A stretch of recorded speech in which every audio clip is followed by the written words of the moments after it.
Mēs visi jau zinām, ka skolai paliek apaļ 95 gadi, jau tuvu apļam 100. Skan tik daudz, un patiesībā tas arī ir daudz, no paaudzes paaudzē un tā tik uz priekšu. Tomēr mēs šeit esam tikai pēdējos 7 gadus, kāds mazāk, kāds vairāk, taču tas mums nav liedzis iepazīt un izjust skolas bagātīgo auru un spēku, radīt atmiņas un aiz sevis palikošas pēdas. Un mazāk interesanti mums arī nelikās iepazīt arī tās atmiņas un pēdas, kuras tikušas atstātas pirms mums.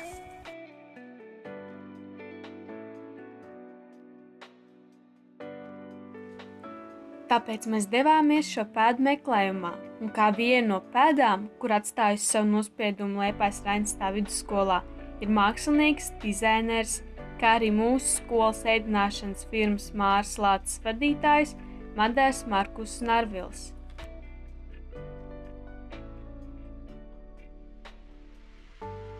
Kurā gadā tu sāki un absolvēji skolu?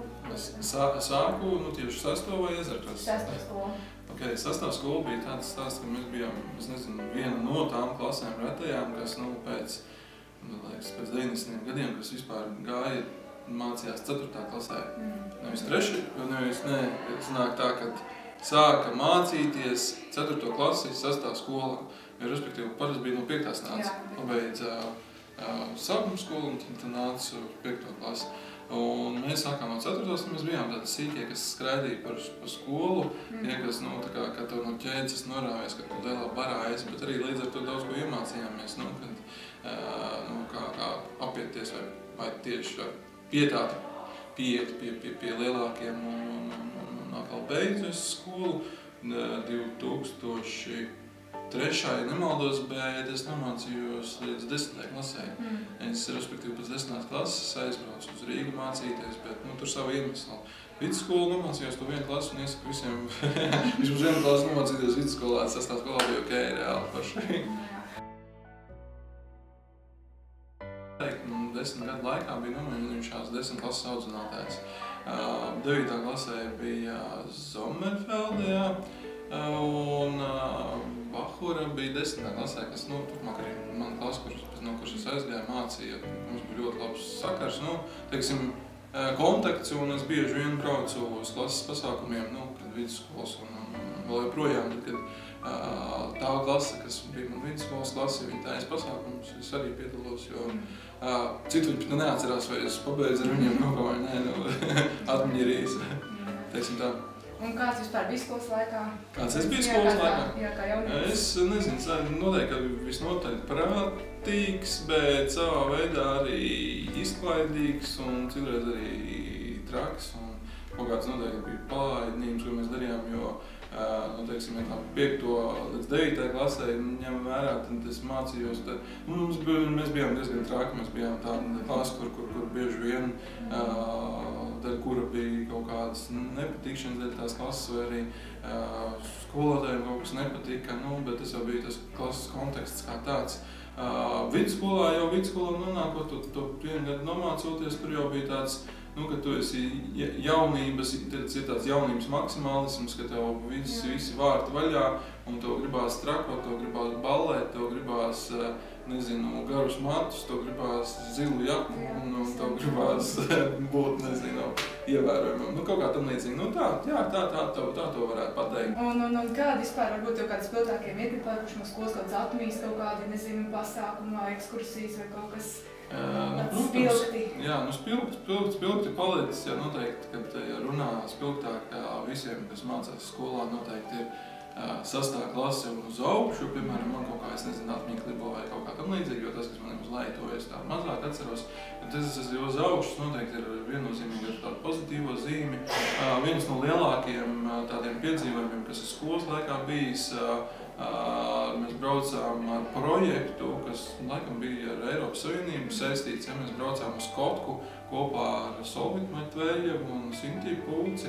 Piedalījāmies tādā, viņš bija Eiropas mērogi, bet mēs, stāstījām par Latviju un dabas liegumu, respektīvi. Mēs taisījām projektu, piedalījāmies tādā un dabījām iespēju aizbraukt uz Somiju. Tas man arī īstenībā bija, tā bija 10. klase, un tā man bija pirmā reize, kad es tiku ārpus Baltijas valstīm, un tad man bija, tad bija diezgan tāds foršs un labs piedzīvojums, un jā, tas tā varētu teikt. Jā, tas tā pildu palicis atmiņā pārējais, tur debatēs piedalījāmies, un tad arī, respektīvi tas arī viss ar to bija saistīts, tas gan Solvit Matvēja un Sindija Pūts, nodarbojos, teiksim, ar to, un tas viss ar to arī bija, teiksim, tā saistīts. Es pārnotie teicienu no skolotāju, mums bija tā, ka mēs vienreiz, šo tajā, pat nevienreiz, tāds vairākas reizes, tas vienmēr, teiksim, tika apkopoties, pārnotie teicieni, bet tāds man tieši precīzi nav palicis atmiņā, ja ir, tad arī neteikšu, bet, respektīvi, pirms pārnotiem teicieniem noteikti mums bija cilvēki, pasniedzēji, skolotāji, kas izcēlās ar to. Tapiņa kungs bija tāds fizikas skolotājs, izcēlās ar to bieži vien, un tas pats skolas direktors bieži vien arī, tā, kas likās, ildomīgi teicieni, bet tā konkrēti es tagad, ja piedodiet, nosaukt nevaru. Bet vispār tavā laikā, kad tu mācījies, bija taču pašpārvalde, viss tas bija aktīvi vai? Bija aktīvi, jā. Vienu brīdi pat es arī iesaistījos, bet tas bija uz īsu brīdi, jo kaut kā intereses bija citas. Intereses bija tajā laikā, nezinu, vairāk izklaides vai kaut kā tam līdzīgi. Bet bija, un mums pat skolā tajā laikā bija pašiem savs radio. Jums, es nezinu, vai jums ir bijis vai nē, bet tās tumbas, kas stāv pie sienām, tas vēl projām no tā laika ir. Un tad tas radio bija, mēs tajā laikā saucām viņas 7. debesis. Jā, joprojām sauc tā. Jā, respektīvi, tur bija radio telpa, un tad mani draugi, kas bija klases augstāk, bija tāds Mareks un Toms un vēl tur cilvēki, kas, teiksim, bija tie radio cilvēki, un ar kuriem mēs tā kā kopā draudzējāmies, diskotēkas taisīja, un tas drīzāk tas to skolas dzīvi tādu padarīja. Un tad, tad bija tā pašvārvalde, bet tad viss tikai tas tā aizsākās. Tie jau tāpat ir 2000 gadi. Un tad noslēdzošs jautājums, ko jūs ieteikt skolēnam, kurš vēl tagad domā un nezin, ko darīt? Vai mācīties vai ne? Jā, mācīties vai ne, vai... Ko izvēlēties? Ko izvēlēties? Teiksim tā, labi, mēs te runājam par tā kā jau, es domāju, tā ir vidusskola vai tā ir pamatskola? Vidusskola. Vidusskola? Es iedošu divus padomus, vismaz tāds ceļmēsēji. Jā, tas ir, teiksim, pamatskolnieks, ja, un viņš jau ir apzinājis, tas varbūt runājāt jau par sevi, viņš jau ir apzinājis savas kaut kādas vēlmes, savas kaut kādas talantus, kaut kādas iespējas, un ja gribās ātrāk nokļūt tajā profesionālā vidē, ņemt un darīt, tad noteikti piedod vidusskolu, bet tā nav vidusskola. Es to vairāk uztvertu, tā ir profesionālā vidusskola, kur tā ir kaut kāda koledža vai kaut kas cits, kur jau tu iegūsti profesionālo izglītību. Tad tā ir vidusskola, tad es iesaku jau sākumā jau pašā vidusskolā, 10. klasi tu vari vēl nobumbulēt kaut kādā veidā, mācoties.